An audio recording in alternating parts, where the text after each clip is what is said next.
यहाँ पे बैठ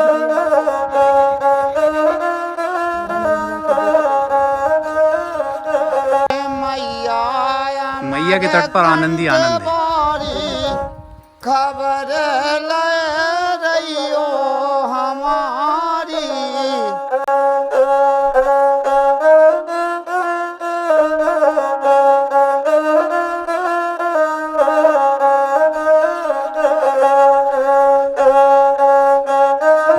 ये माता जी की कुटिया है, पानी में तैर रही है।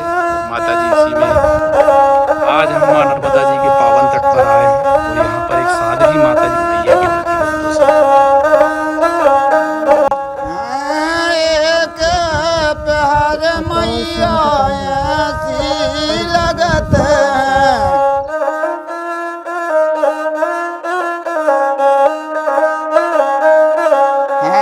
जैसे रे कन्या कुमारी, खबर ले रही हो हमारी मैया।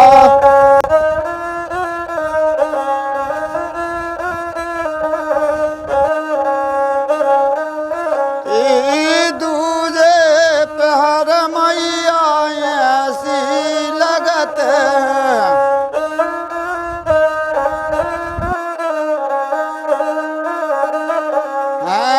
जैसे माता हमारी, खबर ले रही हो हमारी मैया।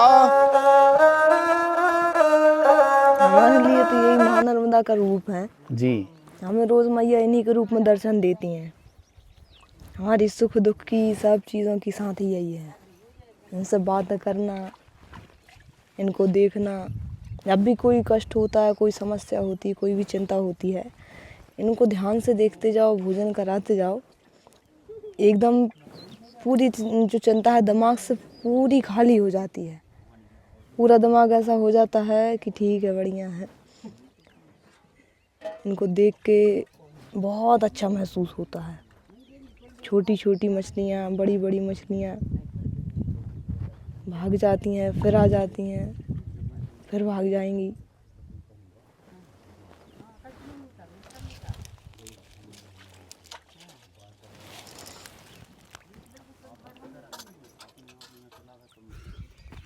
नर्मदे हर, आज हम फिर मां नर्मदा जी के पावन तट पर हैं और मैया के पावन तट पर मैया से यही प्रार्थना रहती है कि मैया के दर्शन के साथ साथ हमें सिद्ध साधु संतों महात्माओं के दर्शन हो जाएं।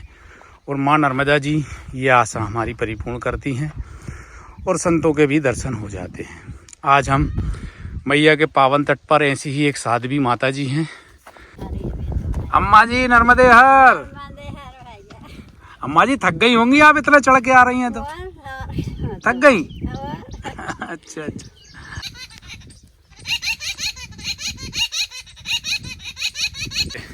ये माता जी की कुटिया है, पानी में तैर रही है और माता जी इसी में बैठकर साधना, भक्ति, भजन करती हैं।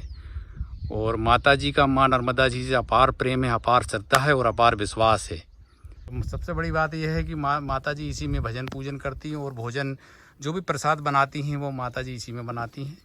आज हम माता जी के दर्शन करते हैं, उनसे आशीर्वाद ग्रहण करते हैं और उनसे मार्गदर्शन प्राप्त करते हैं। माता जी, आप मैया के जल में कुटिया बनाकर नाव, मतलब हम ये कह सकते हैं कि आपकी कुटिया जो है तैरती हुई कुटिया है मां नर्मदा जी के जल में। तो आप तैरती हुई कुटिया के अंदर ही भगवान का भजन करती हैं, साधना करती हैं, भक्ति करती हैं। तो माता जी क्या कारण है कि आप मैया के जल के अंदर ही तपस्या कर रही हैं? इसका कारण बहुत सरल है, इसमें कुछ बड़ी बात नहीं है। क्योंकि जल में जो है मां नर्मदा का वास है जी। और मां नर्मदा जब हम किनारे पर रहते हैं, बिल्कुल किनारे पर एकांत में रहते हैं, तो हमें कहीं ना कहीं ऐसा प्रतीत होता है हर शाम होते ही कि मां नर्मदा यहाँ से निकल रही हैं, हमको दिख रही हैं। एक आभास होता है। और जब हम गहरे जल को ध्यान से देखते हैं तो हमें परम शांति का अनुभव होता है। और जब हम आश्रमों पर रहते हैं तो इनकी क्या है, सही समय सीमा बन जाती है। आपको इतने से इतने समय आना रहता है, इतने से इतने समय जाना रहता है, लेकिन जब माँ नर्मदा जी को देखते हैं तो ऐसा लगता है कि बस जाए ना कहीं, यहीं रहें। जी तो इसी कारण बस मन में विचार उठा कि आश्रम उतना उचित नहीं लगा। आश्रम बना है लेकिन फिर भी उस पर रहने का मन नहीं करता। बस एकदम एकदम यहीं पे मन लगा रहता है, क्योंकि यहाँ का वातावरण चारों तरफ प्रकृति की हरियाली, एकदम शांत जल, जी। उसको देखना। और एकदम दूर है, कोई आसपास कोई गांव भी नहीं है यहाँ पर, एकांत में हाँ भक्ति भजन में। अच्छा माता जी, एक प्रश्न और आ रहा है मन में जी, पूछिए। कि जैसे कि यहाँ पर ये तो चारों तरफ एकांत है, जंगल है, तो माता जी आपको रात में भी आप नाव में ही रहती हैं, तो आपको डर नहीं लगता? नहीं, डर इसलिए नहीं लगता कि कहा ना कि माँ नर्मदा का अनुभव होता है। माँ नर्मदा हमारे पास ही लगती है। परमात्मा का दिखना तो सूक्ष्म आँखों जी, के जी। द्वारा ही हो सकता है, इन नेत्रों द्वारा संभव नहीं है। लेकिन फिर भी कहीं ना कहीं रात्रि होते ही ऐसा लगता है कि माँ नर्मदा हमारे पास में है, यहीं पे है। हमको कई चीज़ों के दर्शन सहज में ही हो जाते हैं, जो आश्रमों पर रहने पर नहीं होते हैं। जो हमें जब रात्रि में जब इस जल को ध्यान से देखा जाता है, तो कहीं ना कहीं अपने जो अंदर की जो भावनाएं होती हैं, जो खराब भावनाएं, जो क्रोध, काम, मद, लोभ, मोह, उस जल को ध्यान से देखने से ही शांत हो जाता है। जी माता जी। और जब हर चीज़, काम, क्रोध, मद, लोभ, मोह और भय जब शांत हो जाता है, तो फिर भय लगने का तो सवाल ही नहीं। जी माता जी। देखिए मैया के प्रति कितना प्रेम है, कितना श्रद्धा का भाव है कि माँ नर्मदा जी की बीज धार में भी माँ को अपने कुटिया में विराजमान करके रखा है, और कितने प्रेम से भक्ति कर रही हैं, भजन कर रही हैं, और माँ नर्मदा जी को भोग लगा रही हैं। इसको कहते हैं हम निश्चल भक्ति, सरल भक्ति, कोई दिखावा नहीं, सर्व एकदम मैया के प्रति समर्पण भक्ति।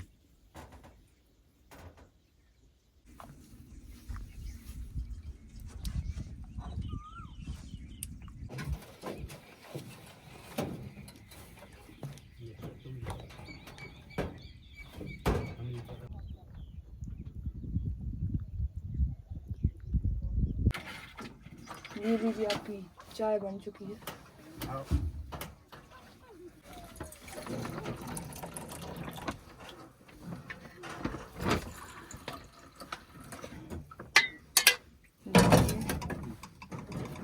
चाय हमारे यहाँ जो नर्मदा जी हैं, जो बाल स्वरूप में है, जी बिल्कुल कन्या स्वरूप में है, और माँ नर्मदा जी को माता ही बोला जाता जी, है। उस जी। हिसाब से हमारे यहाँ जितनी भी साध्वी तपस्वी हैं, चाहे वो 1 साल की हो, 1 वर्ष की हो, 10 वर्ष की हो, 20 वर्ष की हो या 50 वर्ष की हो, उसे माता जी कहकर ही संबोधित किया जाता है। जी जी जी क्योंकि ये पूरे किनारे का शब्द है, क्योंकि माँ नर्मदा भी बाल रूप में ही थी, जी जी और जी। कंवारी हैं, कन्या हैं।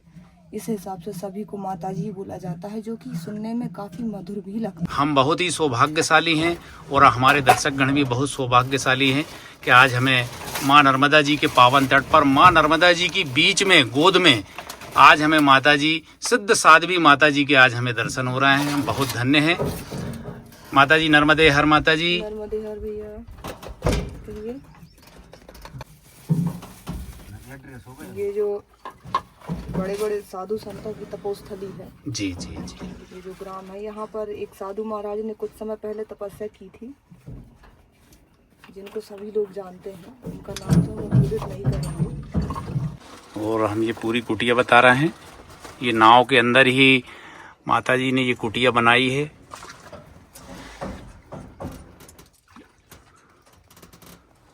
बहुत ही कम संसाधन में माता जी अपना जीवन यापन करती हैं और भक्ति भजन करती हैं।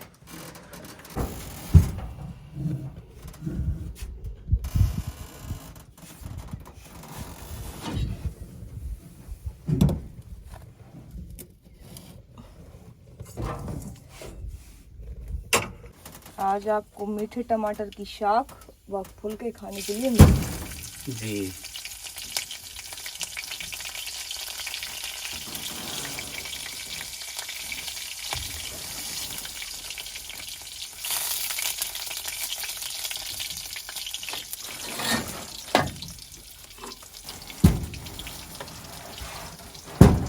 और यहीं से देख रहे हैं हम, देखें माँ नर्मदा जी के कितने सुंदर दर्शन हो रहे हैं।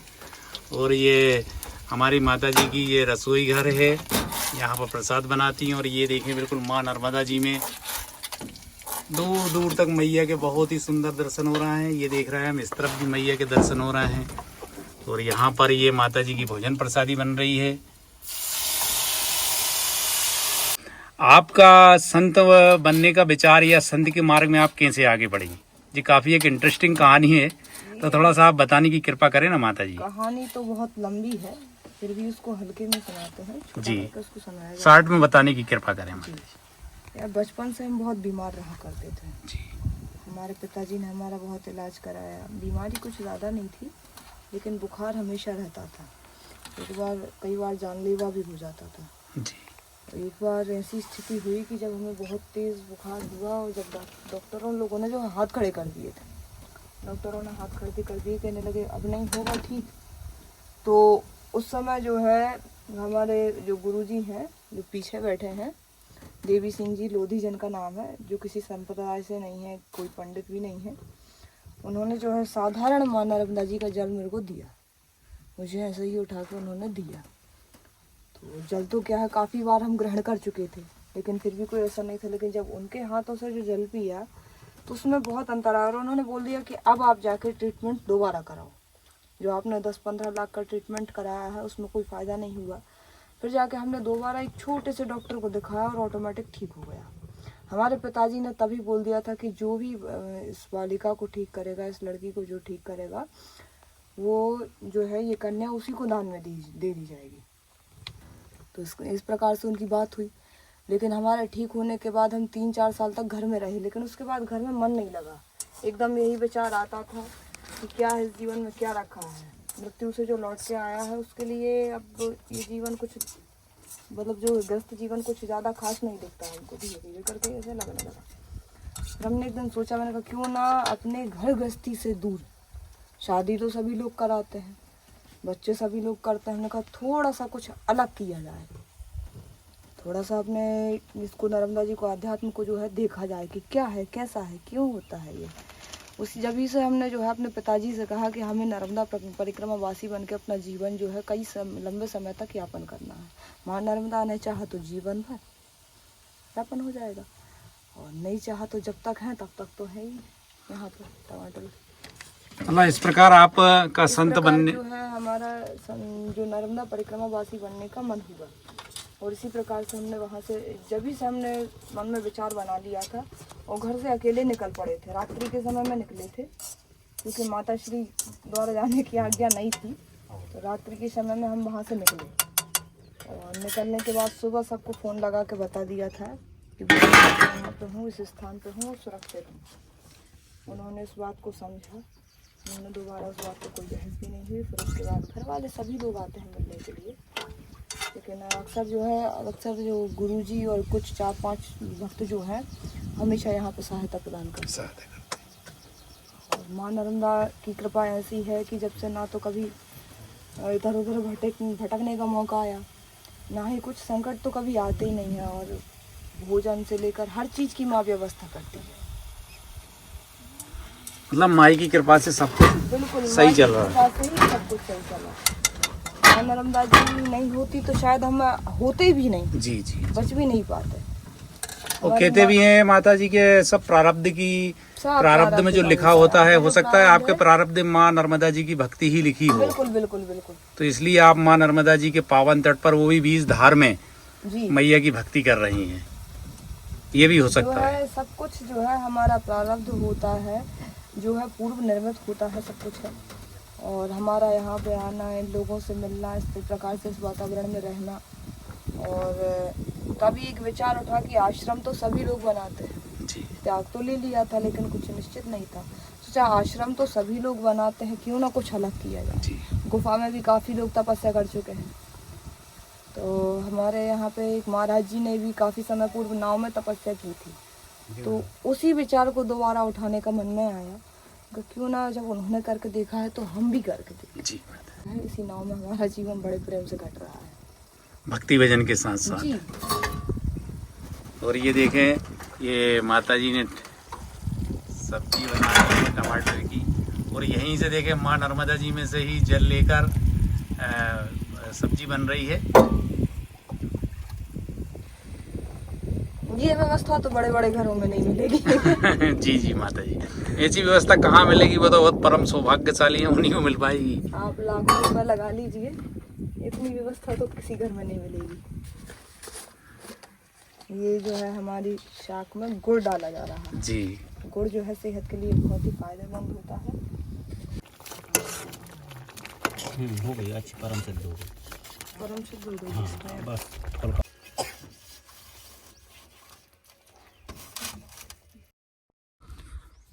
तो अच्छा माता जी, जैसे कि आप यहाँ पे 2 साल से लगभग विराजमान हैं, भक्ति कर रही हैं, भजन कर रही हैं माँ नर्मदा जी की गोद में, तो आपको कैसा अनुभव हो रहा है, कैसा लग रहा है? अलग ही संसार है यहाँ का, जी उसकी तो व्याख्या ही नहीं की जा सकती। पूरे संसार से दूर, उतना दूर तो नहीं है, लेकिन फिर भी अपने जीवन में कई अनुभूतियाँ हैं जो ग्रस्त जीवन में रहकर कभी नहीं की जा सकती। उन अनुभूतियों को यहाँ पर किया जाता है। हमारी जो किसी भी प्रकार की समस्या है, जब माँ नर्मदा से उसका व्याख्यान किया जाता है, जब उसका हल प्राप्त होता है, तो ऐसा लगता है कि हमारा परिवार पूरा यहीं पर बसा हुआ है। किसी चीज़ की कभी कमी महसूस नहीं होती। साथ ही में कुछ ऐसी दिव्य अनुभूतियाँ होती हैं जो हमारे आध्यात्मिक जगत को और भी ज़्यादा प्रकाशमान बनाती हैं, जिनका वर्णन करना ही असंभव है। अच्छा, नहीं लेकिन माता जी एक चीज मन में एक विचार आता है कि जैसे कि अब आप तो माँ नर्मदा जी के तट पे आ गई हैं, यहाँ पे अकेली रहती हैं, और मैया के मतलब अकेली तो हम नहीं कहेंगे, मैया के साथ में रहती हैं, माँ नर्मदा जी के साथ में रहती हैं। और लेकिन जो आज के देख रहे हैं संसारिक जो सुख सुविधाएं हैं, जो आपकी एज की जो माताएं बहनें हैं, जो मतलब जो शादी ब्याह कर रही हैं और बढ़िया सुख का जीवन जी रही हैं, संसारिक सुख भोग रही हैं, मतलब हम ये कह सकते हैं, तो आपको कभी इस चीज़ का एहसास नहीं होता कि ये मैं भी करती? जब या वयस्क लोग यहाँ पे आते हैं और जब वो अपनी बातें सुनाते हैं तो ऐसा लगता है कि ये तो बहुत दुखी है भाई। जी महलों में सुख नहीं जी जी माता जी, है ना, यहाँ पे महलों में सुख नहीं है भाई। आप को जो है ये जो नर्मदा जी का जीवन जो लोगों को देखने में दुखी लगता है, ये दुखी नहीं है, क्योंकि यहाँ पे आप जब इस प्रकार से रहते हैं तो आपके मन में कोई आकांक्षा नहीं होती। हाँ, साधन आपके पास सब कुछ होंगे, लाइट है, मोबाइल है, बिजली की व्यवस्था है, सब कुछ है, उन चीज़ों से आप दूर नहीं रहेंगे। लेकिन एक चीज़ है, ये होती है कि किसी की चीज़ के ना होने पर दुख नहीं होता, और किसी चीज़ के होने पर जो प्रसन्नता नहीं होती, वही हमें संपूर्ण होने का अनुभव कराती है। आप घर में हैं, आपका घर में अनाज कितना निकला, तो आपको और चाहिए, उसके लिए आपको दुख होगा, आपके पास कल की चिंता होगी। साधु के पास होता सब कुछ है, ये नहीं आज के जो है साधु साधन विहीन नहीं है। जैसे यहाँ पे देखिए गैस है, चूल्हा है, लेकिन एक जो चिंता होती है मन में, बस वो नहीं रहती जी। तो पता रहता है कि ऊपर वाला सब करेगा, माँ नर्मदा जी सब करेंगी। सब करेंगे। और किसी चीज़ का जो है दुख नहीं होता, अभाव नहीं होता, तो उसी को पूर्ण सुख बोला जाता है। जी। माँ नर्मदा जी की सबसे बड़ी महिमा तो ये है कि आप अच्छे मन से, पवित्र मन से माँ नर्मदा जी से जो भी मांगते हैं, उचित चीज़ है, जो भी आप मांगते हैं वो मिलेगी।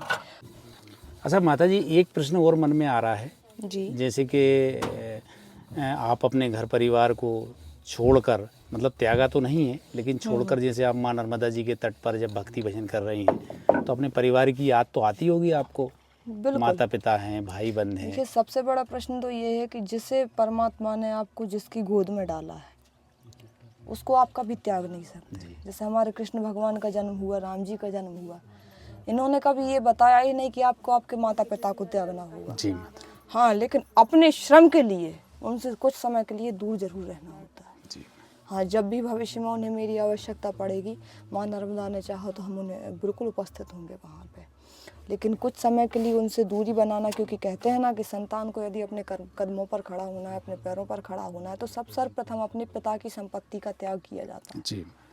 अपने पिता की संपत्ति पे नहीं जिया जाता, अपने से खुद से करके देखो। और जो माता पिता होते हैं वो परमात्मा का रूप होते हैं, उनको त्याग नहीं सकते। हाँ, उनसे दूर रहना ही सबसे बड़ा त्याग होता है कि कुछ समय के लिए आप उनसे दूर रहें। उनकी जो है उनकी संपत्ति को अपना बताकर उस पर अभिमान करना, इसको त्याग नहीं बोला जाता। त्याग वो होता है कि कुछ भी होते हुए भी ना होने के समान होना ही त्याग होता है। और मैं कोई सन्यासी तो नहीं हूँ, क्योंकि मैंने किसी अखाड़े या किसी पंथ से दीक्षा नहीं ली है। इसी कारण नहीं ली है कि भविष्य में यदि मुझे मेरे माता पिता को, हमारे माता पिता को यदि हमारी आवश्यकता पड़ती है तो एक नर्मदा परिक्रमावासी होने के सहारे हम उनको जो है सहारा दे सकते हैं। मतलब आप भविष्य में अगर ज़रूरत पड़ती है तो माता पिता की सेवा भी कर सकते हाँ, हैं। उनको यहाँ पे लाएंगे, माता पिता की सेवा भी करेंगी और मैया की भक्ति भी बिल्कुल, करेंगी। क्योंकि उन्होंने मुझे जन्म दिया, जब उन्होंने पाला, उन्होंने बड़ा किया, जब मुझे उनकी आवश्यकता थी तब वो थे। और ये वेद धर्म कहता है कि जब जिसने हमारा पालन पोषण किया है, यदि समय पड़ने पर उनको यदि आपकी आवश्यकता हो और आप ना हो तो शायद उससे बड़ा पाप कोई नहीं। मतलब माता जी हम ये कह सकते हैं कि आपने संसारिक सुख सुविधाओं को त्याग करा है और भगवान की भक्ति को चुना है और भगवान की भक्ति को चुना है और सेवा परमार्थ को चुना सेवा परमार्थ को चुना है।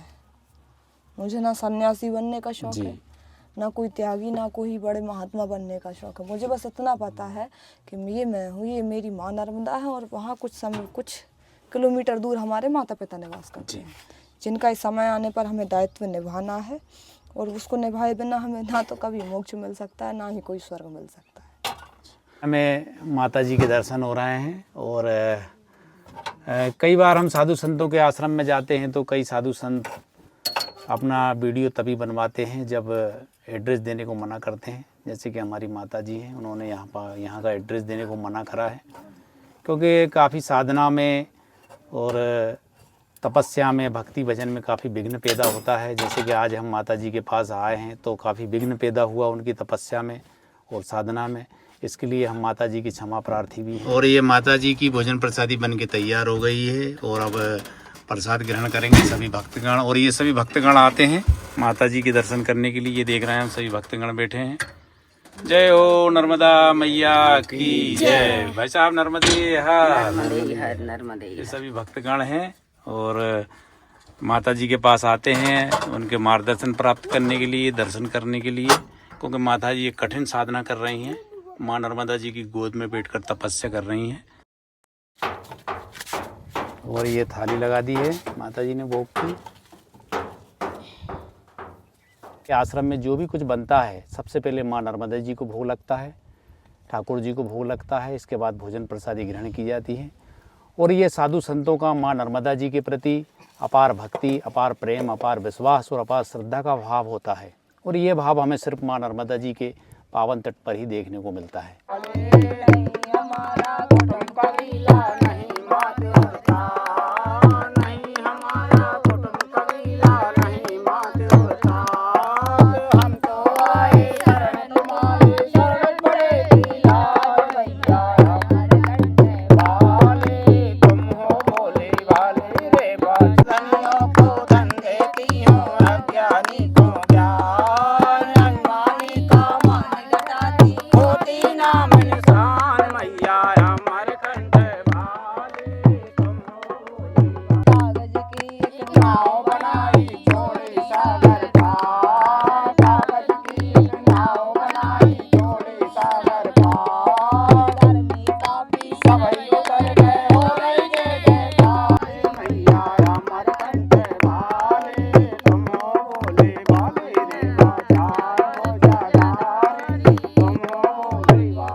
जय हो नर्मदा मैया की जय। आज हमें माँ नर्मदा जी के पावन तट पर साध्वी माता जी के दर्शन हुए हैं और वीडियो के माध्यम से हमारे सभी दर्शकगणों को दर्शन हुए।